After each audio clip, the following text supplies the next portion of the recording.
சனியனுக்கு பயந்து யமன் கிட்ட சென்ற கதையாக எடப்பாடி பழனிசாமியிடமிருந்து ஸ்டாலினின் கையில் மக்கள் ஆட்சியை கொடுத்து விட்டதாக அமமுக பொதுச் செயலாளர் டிடிவி தினகரன் செய்தியாளர் சந்திப்பில் தெரிவித்துள்ளார். அதாவது சனியனுக்கு பயந்து இன்றைக்கு காலன் கையில் ஆட்சியை கொடுத்ததா இருக்கு.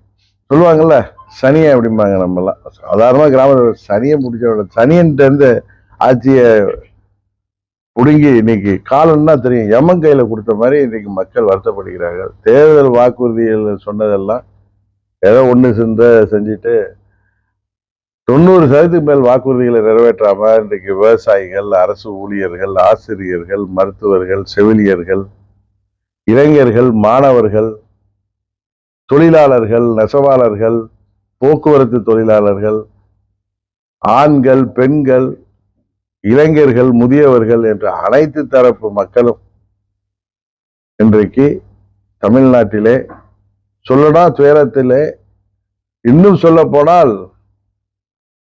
போதை கலாச்சாரம் தமிழ்நாட்டில போதை மருந்து விற்பனை புழக்கம் தமிழ்நாட்டில் மூளை முடுக்கெல்லாம் பரவி குழந்தைகளை, மாணவர்களை பள்ளிக்கு அனுப்புவதற்கு கூட வயிற்றுல நெருப்ப கட்டிட்டு இருக்கிற மாதிரி பெற்றோர்கள் சொல்லு இருக்கு. அதுல காரணம் அன்னைக்கு பிரதமர் அவர்கள் வருத்தத்தோட சொன்னாங்க மீட்டிங்ல, சென்னை மீட்டிங்ல, என்னை உறுத்திட்டு இருக்க ஒரு விஷயம், ஆளுங்கட்சி துணையோட இங்க போதை மருந்து கலாச்சாரம். ஒரு பிரதம மந்திரி அரசியலுக்காக பேச வேண்டிய அவசியம் இல்லை. செய்திகளை உள்ளது உள்ளபடி தெரிந்து கொள்ள ரெஃப்ளெக்ட் நியூஸை சப்ஸ்கிரைப் பண்ணுங்க.